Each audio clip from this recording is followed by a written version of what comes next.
Today, it's fighting time. And in this video, I'm gonna show you how to use data to get the knockout deal no matter whether you're in a buyer's market or a seller's market. We're gonna check out a couple of locations, Odessa versus Land and Lakes, and give you a rundown of what it looks like when we're dealing with homes in a buyer's market versus when we're dealing with homes in a seller's market. Either way, you need to get the best deal. Let's get fighting. So I'm going to walk you through what I do for my buyers to determine what a good deal is in any given neighborhood, city, county, whatever, wherever they're looking. I need to determine what does it look like to get a good deal objectively. Meaning if we look at the numbers, if we look at the data, the deal that we got was better than the average for that area. We beat the average for that area. So I want to start, we're going to compare Odessa with Land and Lakes. Those are two communities, or actually locations, that are really developing quite quickly, have a lot of new construction activity going on there. But we need to know out of the gate. Now, this video is being filmed on the 23rd of February, 2026. Now, the reason I tell you that is because real estate is all about time and locale, right? Where it's located and when you're actually doing the deal. So I'm giving you the date to let you know that Pasco County, the county that butts right up against the county of Hillsborough, that's where Tampa is at, that county is sitting at 7.5 months supply of homes. Now, a balanced market is going to be 6 months supply of homes. So when you go above that 6 months, you're actually trending more towards the advantage being towards the buyer. Okay, we would call that a buyer's market. The further and the deeper you go, the higher that number goes, the month supply, the more and more and more it bends towards the buyer has the advantage. So when people start talking about things like market crashes and the market doing this or that, I'm always coming back to this month supply thing, because economics 101, supply and demand, if you can figure that out, you can quite quickly figure out whether we're really in a buyer's market or, God forbid, the market crash. So to give you kind of an example, back in 2008, when the market did crash, what we considered it a market crash in real estate, we were talking about 50% reductions in home values over the certain length of time between 2000 and I would say 6 and 2008. There was upwards of 2 years, so 24 months supply of homes in certain areas in and around Tampa. So when we're saying Pasco County is at 7.5 months supply, 6 months supply of homes is a balanced market, you can see that's not that far out of balance. And what that means is if no other homes come on the market, they just stop coming on the market as of today, then it's going to take 7.5 months to run through the inventory at the current pace that buyers are buying homes. That's what that means. If it goes below 6 months supply of homes, now we're looking at the advantage trending towards the sellers. So back during peak COVID type buying season, we were teetering around a 2 month supply of homes. So you can understand why cars were lining up around the neighborhood just to get into one house. There were times we would have 10, 15, even 20 offers on a property that we would have to sift through. And that's because the demand was so much higher than the supply. We're not in that kind of a market. But no matter what market you're in, you can determine what a good deal is. In fact, back here in COVID times, a good deal was landing the house. You beating everybody else to even get the home. You did what you had to do. You at the minimum amount that you had to do to get what you had to get. That was winning. We're not in that situation. So right now I want to take a look at Odessa, and I'll show you what I do. We're going to stay on the Pasco County side for apples to apples purposes with regards to Land and Lakes. So I take the last 30 days of sales, which you can see are 10. So 10 sales in the last 30 days. And then I want to see how many properties are either active or under contract. So you see there's 119. So you would take the last 30 days of sales being 10. You divide that by the current ones on the market, which is 119. And we come up with a number of 8.4%. Now, what I'm going to do there is I'm going to take 100 and divide that by 8.14. And I've got 12.3. So that 12.3 is my month's supply.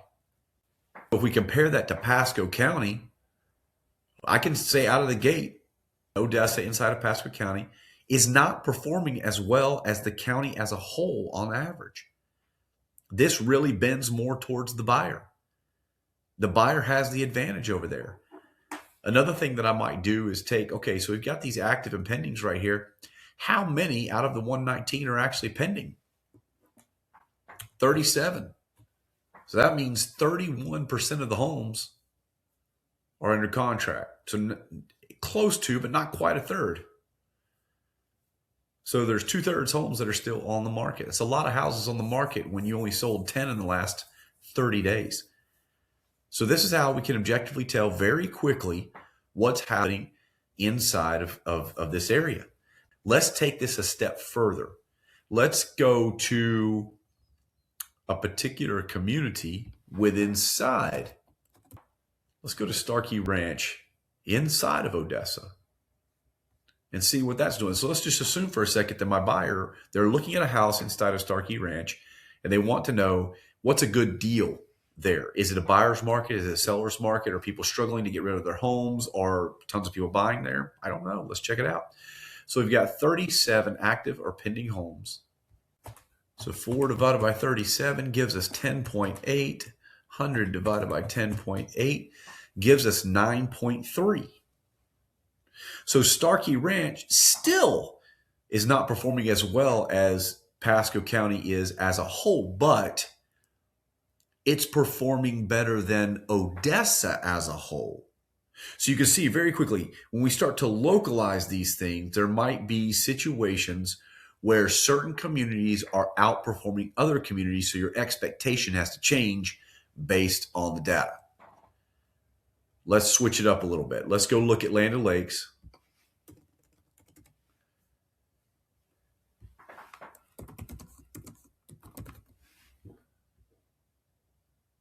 Last 30 days of Land O'Lakes, 137 sales, 696 currently on the market. That is 19.7%, 5.07. So we'll round it up. 5.1 months supply. Pasco County is at 7.5 months supply. Land O'Lakes is at 5.1. Land O'Lakes technically is in seller's market territory. These, let me show you on the map where these are at. They're not that far from one another. So here's Land O'Lakes. Right here's Odessa. This area over here is Odessa. This area right here is Land O'Lakes. Now you might say, well, Jeremy, why? What is necessarily happening in those communities? You can kind of see where these properties are landing with the ones that are currently active. Notice that they're around predominantly this main artery right here, which is 41. 41 gets you down into Tampa quickly. Let's change it up. I want to show you where the properties are at in Odessa. Let's back it up. This is the Expressway. Get you down into Tampa as well. But notice they're not kind of around that artery. They're pushed over. So you would have to travel State Road 54 to get over here to get to this artery. It is a further commute to be able to get into Tampa. So if folks are priced out of Tampa, then they're going to be moving north. That's reasonable. If they're coming up north, then obviously they want to make it as easy as they can to get back down south to work in Tampa. Again, reasonable. But another thing that's going on is the price of the houses over here, the builders that are over here. There are some really pricey houses on this side. And in fact,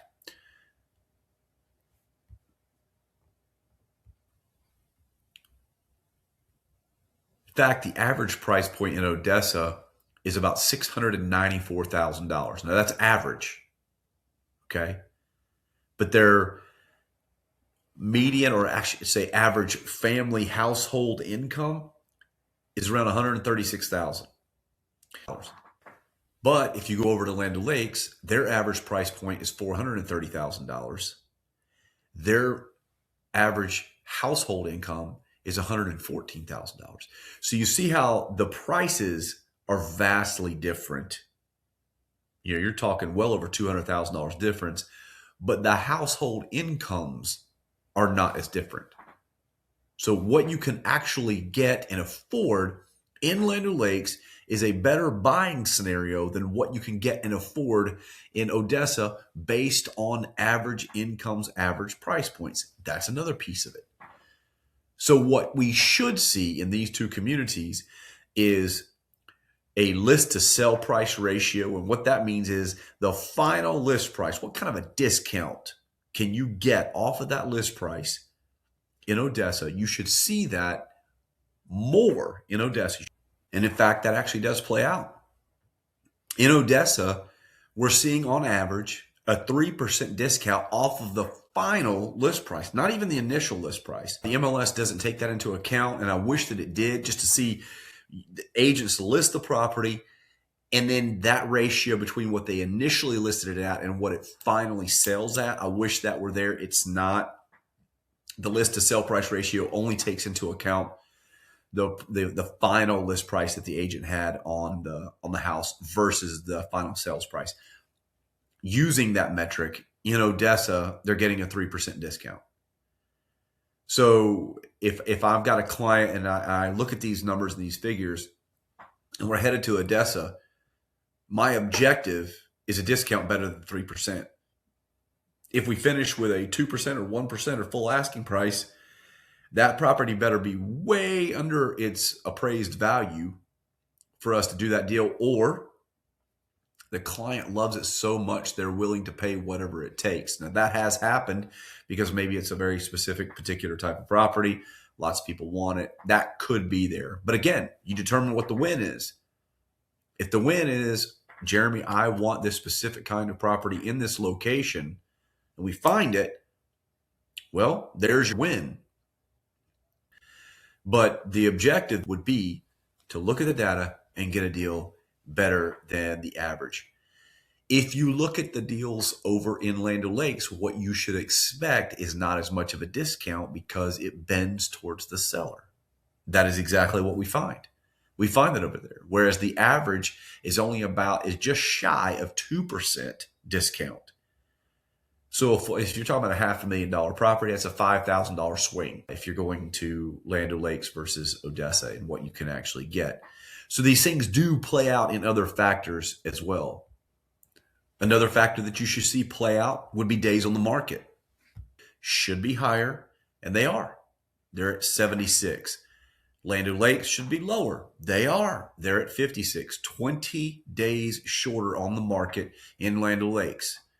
That matches all the month supply data. Another data point that would play itself out is how many properties are pending versus how many properties are active. In Odessa, we saw 31% are pending. In Land O'Lakes, we should see a higher pending rate. We do, 36%. So these things continue to play themselves out all across the board when we start with the month supply. Then we can look at various communities and see how they are performing. So let's do an example. So let's say that someone comes to me and says, Jeremy, I love the community in Land O'Lakes called Oakstead, and I found the home I want to see. And I say, okay, well, let's check out and see what's happening in Oakstead. So we know Land O'Lakes, what was it, a little over 5 months supply, 5.1 months supply. Let's see kind of those dynamics. How do those numbers work in just Oakstead? Now that's hyper-focused, really hyper-focused, but let's just do the same thing, just see how properties are moving there. So if we take into account actives and pendings, we've got 18 inside of Oakstead, and we've had 2 sales in the last 30 days. So 2 divided by 18 gets us 11.1. 100 divided by 11.1 is 9. 9 months of homes just in Oakstead. And we know that Land O'Lakes as a whole is performing at 5.1. So now something's happening there. I see that and I go, well, that's way above 6. This is really bending towards the buyer. What's happening? So I can go and look, and let's look at the actives versus pendings. So there's 6 that are pending, 12 that are active. Let's look at them on the map. So you see these little clusters here. All of these, what are the price points here? 835, $1,050,000, 715, $1,045,000. Why is this important? These houses are so far above what the average household income can afford. It would be understood that this is going to take a certain level of income to afford these homes. And it's well above what is relatively in Land O'Lakes as far as the income based on the data. These properties are going to take a little longer to sell. Now, it should play itself out if we look at another community in Land O'Lakes that's a little bit more accessible. Let's do that. So let's look at the community of Concord Station, for instance. It only has 5 properties that are active and pending. 4 of those are under contract. Let's look at how many sold in the last 30 days. 6. More properties sold in Concord Station than are actually active on the market right now. So you do the same formula. We don't even have a month's supply of homes. Not even a month's supply of homes in Concord Station. That so bends towards the seller. So if I am counseling people, if they are a seller in Concord Station, I'm telling you to put your house on the market now. Now. There are people that want to buy it. So if I look at the ones that are active and pending, we should see the prices being more accessible than $1 million. And look here, 324.9, 375, 495, 496, 509, much more in line with what the median household income can afford. So if you're a seller, you sell in Concord Station. And we'll take a look at those last 6 sales over in Concord Station, and let's just see where is it that their list of sell price ratio, what kind of discount were we assuming they were going to get, active days on the market. We can see there is kind of all over the board. But look at this list of sell price ratio. The median right there in the middle, 100% of list price. Look here, this one went 2% over list price. This one went 3% over list price. Now, this one was 3% discount. This one right here had a 6% discount.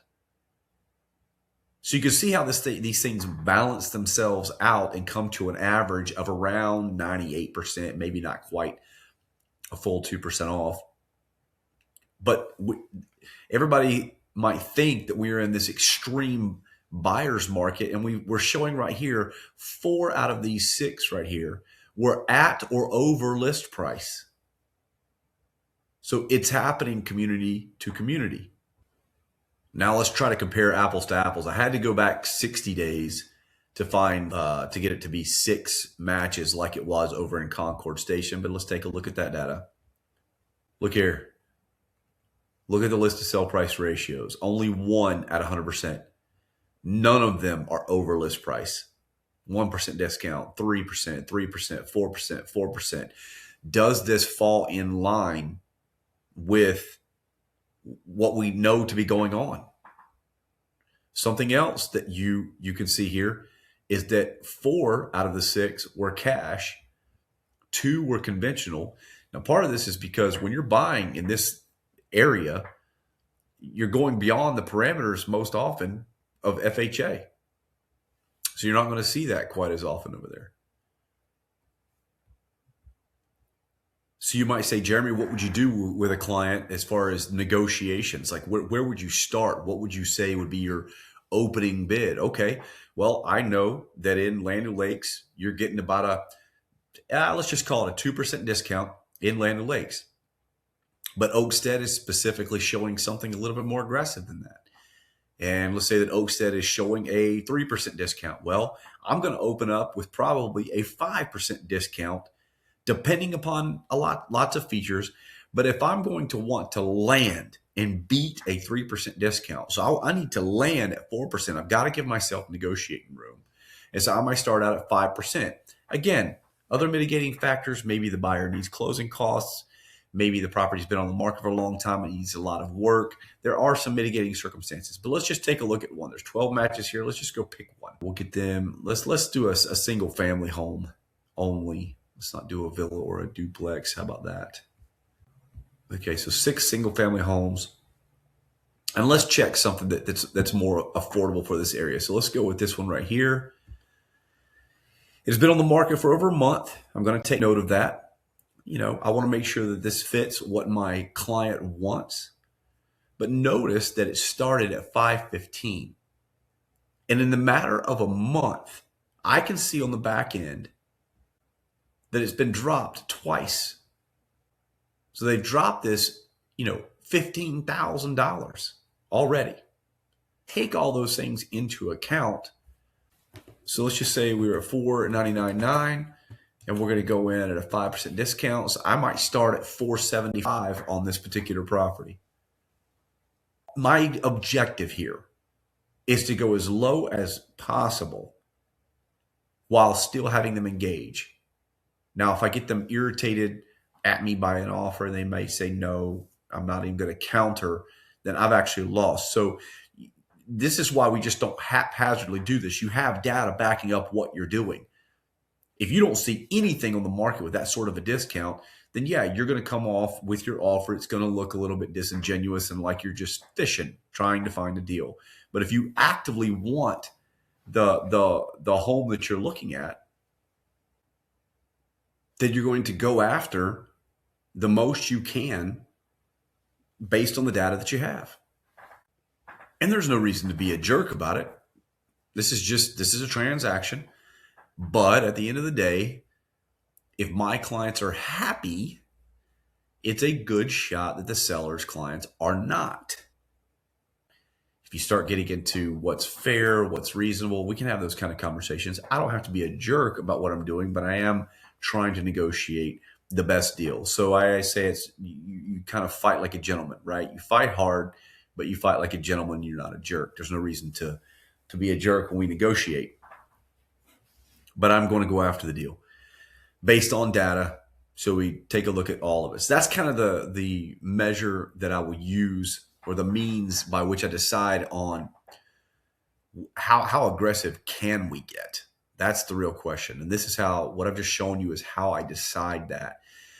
When I talk to my clients, I'm determining what is a win for them. What is it that they are after? How can we structure this thing to fit inside of not only what you want, your ideas, your hopes, your dreams, all that kind of stuff, but also what is realistic in terms of the data? What can we go after and what works for your budget at the end of the day? It's going to feel great walking into that property the first time when you close. It's going to feel good when you're buying the new furniture and getting in and getting settled. It's going to feel good. But eventually, you're going to settle down. And the payment is going to be the thing that you have to deal with. The interest rate, the financing, the fees for the community, that's what you're going to have to deal with on a regular basis. So although it's fun, there's good feelings during the process of going and finding a new house, and I don't want to gloss over that. I want to have fun while we're doing it. You need to know that my objective for each client is getting them in a house that not only they can afford, but that can bring them freedom in their family to be able to do things they want to do outside of just making a house payment and being in an area that they actually love. This is how I go about figuring out what's a deal. It doesn't really matter whether we're in a buyer's market or a seller's market. I'm going to take this approach to figure out how far can I push these numbers? How deep can I get the deal? So I hope this has helped you understand some of the things that are happening on the back end. I can't say this is happening for every real estate professional. I don't know. I know the ones that we train here at Excellecore are trained in this to be able to look and to guide the clients through the process to say, here is an objective win. Everybody else is getting them at 500. You just got yours at 480. That objectively is better than everybody else. And I want to be able to show that at the end of the day. Hey, we won. We determined the win at the beginning. We all kind of agreed as to what we're looking for to make happen for the client, and we made it happen. That's the piece that I love making happen every time, so that when the review comes back, that's what's said. We won. We won. That's the ultimate objective. We want to win for our clients.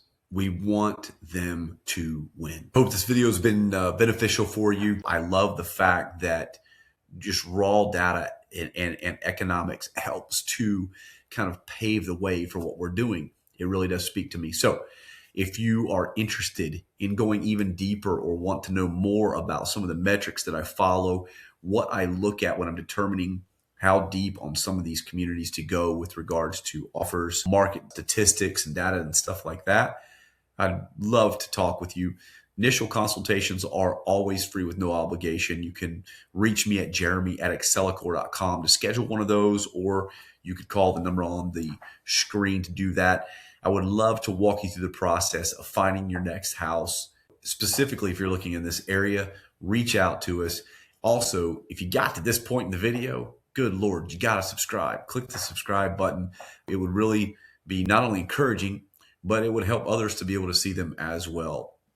Comment if you have something you want me to share on, or if you have questions about anything that I've shared in the video. Again, I'm always open for new discussions or new points of view. I love seeing kind of how maybe you're thinking about the market, and maybe you've got something to tell me that I've got a blind spot on that I need to be able to see. I'm always open for that. Looking always to grow, always to learn. So till the next one, we'll see you later. Hi, my name is Jeremy Rickard, and I'm the broker and owner of Excellecore Real Estate right here in Central Florida. And I'm assuming, since you're watching this video, that you are considering buying a home in and around the Tampa area or even the suburbs of Tampa. When that time comes, I would love the opportunity to earn your business. And if you would like to book a free consultation with me, you can reach me at the number listed right here, or you can shoot me an email directly at jeremy@excellecore.com.